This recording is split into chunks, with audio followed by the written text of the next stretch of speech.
ಜಮೀನು ವಿವಾದದ ಹಿನ್ನೆಲೆಯಲ್ಲಿ ಮಚ್ಚಿನಿಂದ ಹಲ್ಲೆಗೆ ಯತ್ನಿಸಿರುವಂತಹ ಘಟನೆ ತುಮಕೂರು ಜಿಲ್ಲೆಯ ತಿಪಟೂರು ತಾಲೂಕಿನ ಶಿವಪುರ ಗ್ರಾಮದಲ್ಲಿ ನಡೆದಿದೆ. ಜಮೀನು ತಮಗೆ ಸೇರಬೇಕು ಅಂತ ಗ್ರಾಮದ ನಾಗರಾಜ್ ಎನ್ನುವವರ ಮೇಲೆ ಮಚ್ಚಿನಿಂದ ಹಲ್ಲೆಗೆ ಯತ್ನ ಮಾಡಲಾಗಿದೆ.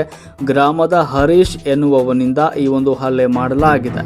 ಗ್ರಾಮದ ಸರ್ವೆ ನಂಬರ್ 33/5A 8.5 ಗುಂಟೆ ಜಮೀನು ತಮಗೆ ಸೇರಬೇಕು ಅಂತ ಹಲ್ಲೆ ಮಾಡಲಾಗಿದೆ. ನಾಗರಾಜ್ ತಾಯಿ ಶಾರದಮ್ಮ ಹೆಸರಿನಲ್ಲಿರುವ ಈ ಜಮೀನು ನಾಗರಾಜ್ಗೆ ಪಿತ್ರಾರ್ಜಿತ ಆಸ್ತಿಯಾಗಿದೆ ಎನ್ನಲಾಗಿದೆ. ಶಾರದಮ್ಮ ಹೆಸರಿನಲ್ಲಿರುವ ಜಮೀನಲ್ಲಿ ಹರೀಶ್ ಹಲ್ಲೆ ಮಾಡಿದ್ದಾನೆ. ಜಮೀನಲ್ಲಿ ತೆಂಗಿನಕಾಯಿ ಕೀಳಿಸಲು ಹೋದಾಗ ಘಟನೆ ಸಂಭವಿಸಿದೆ. ಪಕ್ಕದ ಜಮೀನಿನ ಮಾಲೀಕ ಹರೀಶ್ನಿಂದ ಈ ಒಂದು ಕೃತ್ಯ ನಡೆಸಲಾಗಿದೆ. ನೊಣವಿನಕೆರೆ ಪೊಲೀಸ್ ಠಾಣಾ ವ್ಯಾಪ್ತಿಯಲ್ಲಿ ಈ ಒಂದು ಘಟನೆ ಸಂಭವಿಸಿದೆ. ವರದಿ ನಾಗರಾಜ್, ರಾಷ್ಟ್ರ ಕ್ರಾಂತಿ ನ್ಯೂಸ್, ತಿಪಟೂರು.